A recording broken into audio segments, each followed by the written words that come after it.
உலகத்திற்கு முன்னாலே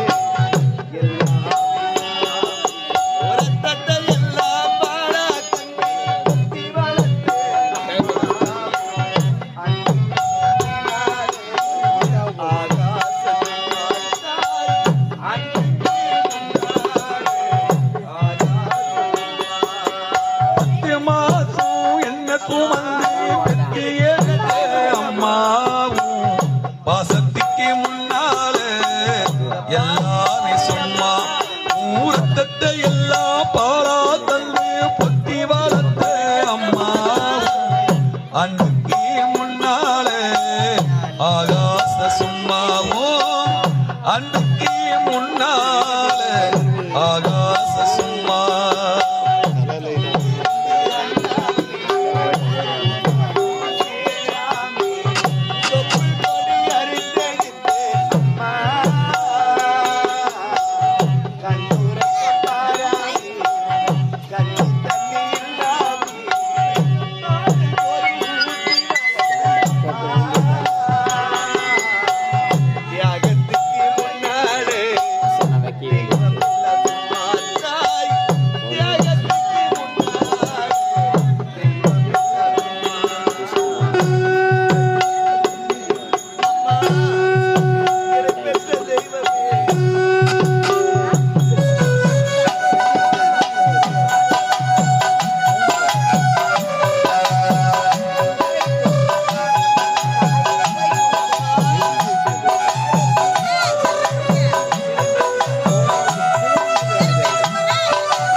ஆள் காட்டி விரல பிடிச்சி அண்ணா சொல்லி கொடுத்து அண்ணாட பூவ குடிச்சி நெல் சோறு பொங்கி கொடுத்து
பாசத்துக்கு முன்னால எல்லாமே சும்மா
கோபுரமா நான் உயரே கொடுமைகளை தாங்கிக்கிட்டே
அம்மா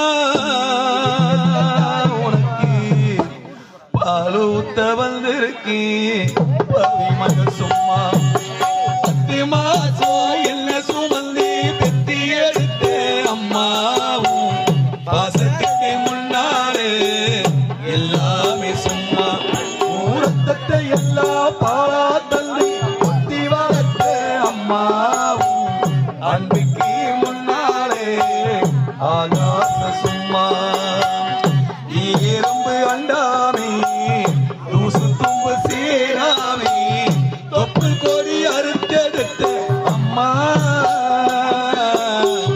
கல்லூரத்தும் பாராமே கஞ்சி தண்ணி இல்லாமே பால் சோறு ஊட்டி வளர்த்த அம்மா தியாகத்துக்கு முன்னாலே தெய்வம் எல்லாம் சும்மாவும் தியாகத்துக்கு முன்னாலே தெய்வம் எல்லாம் சும்மா இறைவா என் தாயை இழந்து நான் எப்படி தவிக்கின்றீனோ இறைவா என் தாய் இழந்து நான் தவிப்பது போல் அம்மா மிக உயர்வான குடும்பத்திலே பிறந்து வளர்ந்து நல்லதொரு பெயரை எடுத்து பாம்போய் என்கின்ற ரமேஷ் ஐயா இறந்து விட்டாலும் அவருடைய நினைவு மறைக்க முடியவில்லையே அவருடைய பெயர் மறையவில்லையே அவர் நினைத்து குடும்பம் ஆடுகின்றது நண்பர்கள் எல்லாம் ஆடுகின்றார்களே ஐயா காலம் சென்ற பாம்பு என்கின்ற ரமேஷ் ஐயா உன்னுடைய உயிரானது யாரை நினைத்து போனது ஐயா உன்னுடைய ஆன்மா யாரை நினைத்து போனது ஐயா அந்த பாழும் கடவுள் இன்னும் கொஞ்ச நாளும் உன்னை விட்டு வைத்திருக்க கூடாதா உனக்கா விதி வர வேண்டும் ஐயா பாம்பு என்கின்ற ரமேஷ் ஐயா ஆவி தீர்ந்தது ஆயுள் முடிந்தது கூடி கலைந்தேதையா ரமேஷ் ஐயா உன் வாழ்வி முடிந்தேதையா ஆவி தீர்ந்தது ஆயுள் முடிந்தது கூடி கலைந்ததையா உன் வாழ்வு முடிந்ததையா உன் வாழ்வு முடிந்ததையா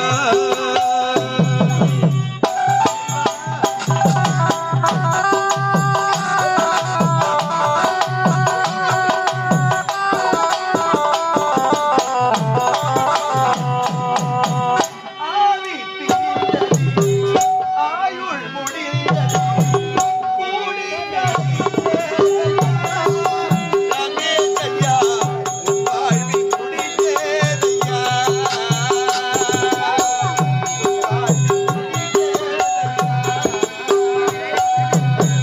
ஆவி பிரிந்தது ஆயுள் முடிந்தது கூடி கலைந்ததையா ரமேஷ் ஐயா உன் வாழ்வு முடிந்ததையா உன் வாழ்வு முடிந்ததையா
நாடாக மாறிவிட்டது.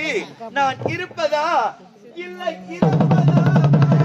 இதனால் சகல விதமான பெயர்களுக்கும் தெரிவிப்பது என்னவென்றால், விஜயபுரி நாட்டிலே விஜயவர்மன் மன்னருக்கு நீண்ட நாட்களாக கண் பார்வை தெரியவில்லை. அதனால் யார் ஒருவர் நாகலோகத்திற்கு சென்று நாகஜோதி என்ற பொருளை கொண்டு வந்து மன்னருடைய கண்களிலே பொருத்துகிறார்களோ அவர்களுக்கு இந்த நாட்டிலே யார் எதை கேட்டாலும் தருவதாக மன்னர் அறிவித்துள்ளார். என்ன இது? நாகலோகத்திலே நாகஜோதி என்ற பொருள் இருக்கின்றதாம். அந்த பொருளை கொண்டு வந்து என் தந்தை கண்களிலே பொருத்தினால் என் தந்தைக்கோ பார்வை கிடைத்து விடுமாம். பார்வை கிடைத்த பிறகு என் தந்தை எதை கேட்டாலும் தருவராம். என் இப்படி செய்தால் என்ன? அந்த நாகஜோதி பொருளை என் காதலர் கொண்டு வந்து என் தந்தை கண்களிலே பொருத்தி பார்வை வர செய்தால் என்னையும் என் காதலரையும் கண்டிப்பாக என் தந்தை சேர்த்து வைப்பார். இப்பொழுது நான் யாரை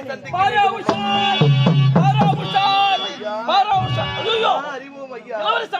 நான் வாழபடி நீ தான் ஐயா செய்ய வேண்டும். நான் ஒரு சாதாரண காவல்காரன். என் கால போய் வந்து ஏந்திருமா. உதவி செய்கிறேன் என்று சொன்னால் காலை விடுகின்றேன் ஐயா. நிச்சயமா உதவி செய்யற முதல்ல எழுந்துருங்க ஐயா. என்ன உதவி செய்யணும் சொல்லுங்க. இன்றை ஒரே ஒரு நாள் இந்த சிறைச்சாலை விட்டு என்னை விடுபட செய்ய வேண்டும் ஐயா. அப்படியா? முக்கியமான விஷயத்தை என் காதலிடம் சொல்லிவிட்டு மீண்டும் சிறைச்சாலைக்கே வந்தடைந்து விடுகின்றேன் ஐயா. அப்படி என்றால் நான் சொல்வதை போல் நீங்கள் செய்ய வேண்டும். எப்படி ஐயா? இந்த பாதாள சிறையிலே அதோ பார்க்கிறீங்களா ஒரு சிறை கதவு. சரி. அந்த சிறை கதவை திறந்தவுடனே அதன் உள்ளே ஒரு சுரங்க பாதை இருக்கும். அந்த சுரங்க பாதை வழியாக நீங்கள் சென்றால் அந்த பாதை அரவங்காட்டிலே கொண்டு போய்விடும். சரி. அந்த அரவங்காட்டோடு நம் நாட்டுடைய எல்லை முடிவடைகிறது. ஆள் நடமாட்டம் இல்லாத அந்த காட்டில் தங்கிக் கொண்டு உன் காதலனை சந்தித்து விஷயத்தை சொல்லிவிட்டு மீண்டும் யாருக்குமே தெரியாமல் அதே சுரங்க பாதை வழியாக இந்த பாதாள சிறைக்குள் நீங்கள் வர வேண்டும். அப்படியா? அந்தி சாவதற்குள் வந்து சேர வேண்டும். இல்லை என்றால் என் வேலை போய்விடும் அம்மா. ஐயா, என் உடலிலே உயிர் உள்ளவரை இந்த நன்றியை நான் மறக்கவே மாட்டேன் ஐயா. போயிட்டு வாங்க. சென்று வருகிறேன் ஐயா.